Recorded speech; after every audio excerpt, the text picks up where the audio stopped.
What's poppin'? So today's video I'm gonna react to a video I found on YouTube, and it is the truth about living in Germany, an American point of view. So I reacted to a couple of different countries of how the history of it and the food and the culture and all of the people who live there. But I never ever saw how an American point of view is like. And when I found this video, I'm like, hey, I need to react to this. It looks really cool from American point of view, because in America, and especially everywhere else, we have different, like, things we do differently. Like, some people may open the door a different way than others, you know. Others, you know, the food's different, how to get somewhere is different, how the bathroom layout is different from different countries. The kitchen, you know, anything. So yeah, we're gonna see this American point of view about living in Germany. So let's get it. So when I landed in Germany, I remember the first thing that was kind of a shock was hopping on a train. I had never been on a train. Now it seems really normal, but I hopped on a train, went through the beautiful countrysides of Germany down to a little city called Marana. And I remember being kind of shocked at how small it was and that we had a car. And then there were little tiny things that were shocking to me. I mean, just for the fun of saying what they were, there's like a light switch. They're not like switches, they're kind of like pads. So you hit a whole entire pad. Or the pillows, they're not rectangle, they're squares. Wow. They're windows, they don't open up and down or side to side. They tip in and out, and they open kind of like a door. So there's a lot of little differences like that.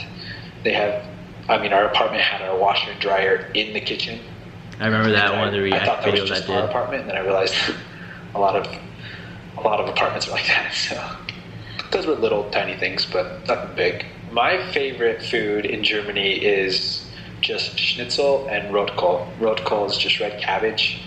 So I want to pause it for a second. Sorry I'm talking, I'm really excited for this video. But when he said about the favorite food was the first one, which is, I think if I can pronounce it, schnitzel. I can't say it, but my grandmother, she makes those all the time whenever I see her, and it's really good. Yeah, I have to say it was really good, but let's get to the video. And they would have Klüse, so that's basically, it looks like a potato, but it's not. It's just a dumpling. I guess that's what it is in English.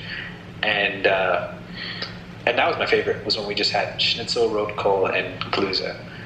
I also really liked Laden, which was just meat rolled up, and they'd marinate it, and it just tasted really good. I liked their meat, simply said. I really learned to like red cabbage, which I disliked. I also liked sauerkraut. Didn't like that either. So, but by the end, I pretty much liked anything they put in front of me. The weather in Germany is similar to here in Utah. I mean, the hots are a little bit hotter and the colds are a little bit colder due to the humidity. I really like their traditions that revolve around music and the traditions that revolve around Christmas. They start Christmas at the very beginning of December, and they have the Advent site, which is the time of the Advent, and they have these Advent calendars, and they have Advent wreaths, and they celebrate each Sunday prior to the Christmas morning. And that's a tradition that I would want to hold up for the rest of my life with my family. And another tradition that I found interesting was they open their gifts on Christmas Eve, which is interesting to me. I always thought you do it Christmas morning, but Germans are a little bit different that way. Let's see, another cultural thing about Germany is the public transportation.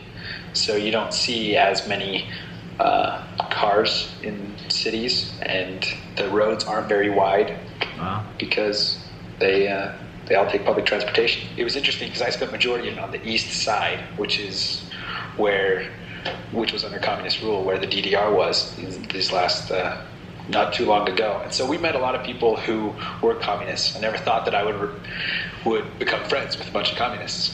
It just never crossed my mind as an American, but it ended up being wonderful. I had a lot of friends that had a lot of different political views that I had never really viewed before. I learned to respect other people's opinions a lot more, to not be so hasty to judging. And I realized that the ideals of communism can be appealing. I mean, maybe I shouldn't categorize them all as communists. A lot of them were just socialists and had more of those communistic ideals. But it was still an eye-opener to me when I started making friends with people with other political perspectives. If you're wanting to learn German, the key to speaking any language, I think, is just speaking it constantly. And you can do it.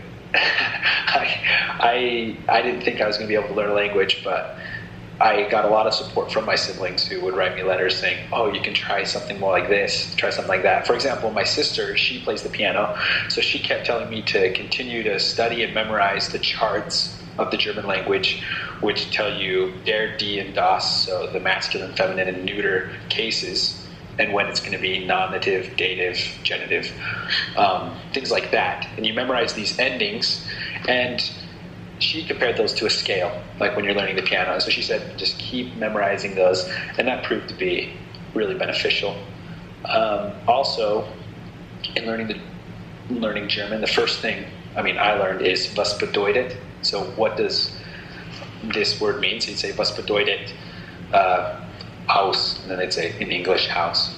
So that makes it so you can continue a conversation just by asking somebody, what does that word mean, and then they can answer that. And then the second sentence I learned was wie sagt man. Wie sagt man means how do you say tree? So wie sagt man tree, and then they'd say Baum. So those two sentences were the first things I learned in German. And then from there, if you're stranded on the street and you have to speak, you can always struggle to put a sentence together.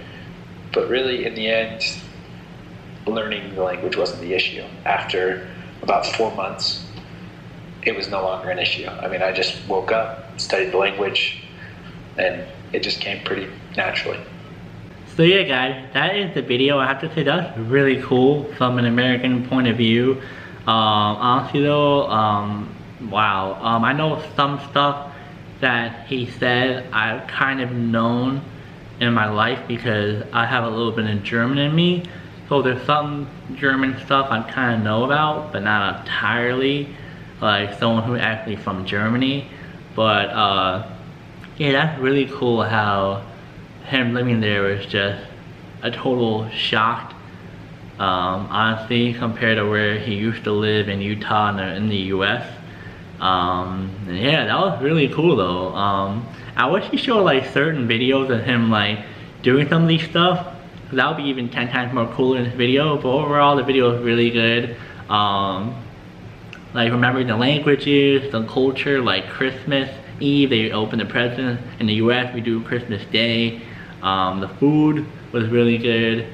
And I heard the meat there is really, really good. Really good. And before I go, comment down below any other videos you guys want me to react to. It could be about Germany's history, about Italy, about France, about any other country. I'll be more happy to react to any of them. And I'll see you guys in the next video. Peace.